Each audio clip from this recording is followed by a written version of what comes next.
The burnt egg roll?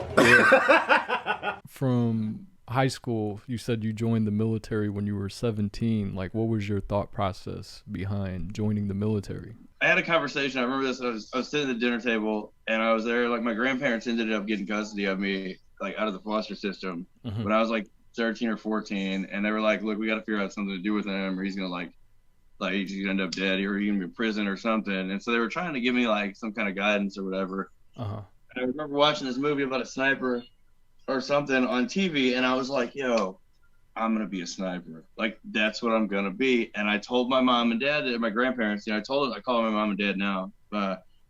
I told them this at the table, and my dad looked at me like, and the look he gave me was like just pure like, say one more word and I'm gonna kick your teeth so far through the back of your throat that you'll never speak again. And I'm like, what is going on right now? Like, my soul left my body. You know what I'm saying? I'm like, I came home with this attitude, like, yo, I got a career, I got a life plan. Like, I'm gonna be a military sniper. Like, this is gangster. My military dad's gonna be proud. You know what I'm saying? My mom will get off my back. Like, I'm good. And she looked at me and she was like, go to your room and don't speak to me for a while. And I was like, how long? And she said, a while. And like points and like, I'm like, what the? Okay, so, okay. And then so I'm like, I go downstairs and my dad comes down to my room like 2 hours later. And he was like, why would you say something like that to your mom? And I was like, what do you mean? He was like, you have no idea the weight that statement carries, do you? And I was like, what? And like, he's like retired special forces and all this other shit. So at the time, I'm like, how old were you at this time? 15 or 16. 15, okay. Yeah, 15 or 16. I think it was just before my 16th birthday. Okay. Something like 15, you know, because they'd already been preaching to me, like, you need to get a life plan. What are you going to do? Blah, blah, blah. Because I hated school. Like, dude, I hated school. They had tested me and put me in the gifted program and all these advanced placement classes and shit, and like school just wasn't doing it for me.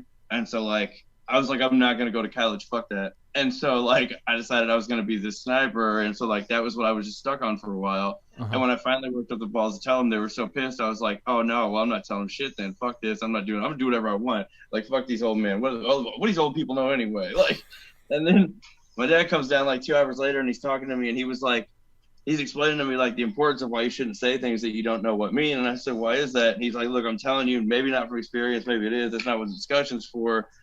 And I'm like, what is that even supposed to mean? And he was like, exactly what I'm trying to tell you. You're not old enough to figure it out yet. And I'm like, and at this point, I'm so lost. I'm just more pissed now that he came down to try to tell me something that made no sense. Like, you know what I'm saying? Like, I was just mad. And so like 2 weeks goes by and this recruiter shows up and in the lunchroom, like at the high school I was going in Troy. Okay. And so it's like chicken nugget day, dude. Like, I'm in a hurry. I'm dipped out of class early, like on Tuesday, trying to get the doubles. I want these chicken nuggets and these mashed potatoes. Like, I don't give a fuck about anything else. And this recruiter's standing there, and it was something that he said or was doing with somebody else. And I stopped and I was like, cakewalk. And it was something about push-ups. And I was like, I got this. And I knocked out these push-ups real fast. And he was like, bro, you want a real job then?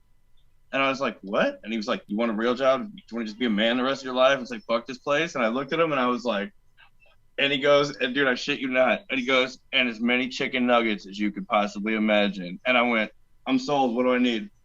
Dude, and this started this conversation with this fucking recruiter that lasted almost 2 years, bro. And he wrote it out every day with me and my grandparents, convinced him to sign a waiver for me so I could go early because they had custody of me. And then, dude, like 2 days after graduation, I was out, like, gone, off to school, fucking. And by September, like, that year, I was already in Iraq. Like, it was awesome. I mean, well, I don't know about awesome, but it was everything that at the time I had ever hoped or dreamt or possibly could have wanted or hoped for. You know what I'm saying? Yeah. Like, looking back on it, I'm like, oh my God, I would never wish that. Like, if my kids want to do it, I'll be like, you know what? Oh, that's all right. Fine. If that's what you want. But I'm not about to tell you.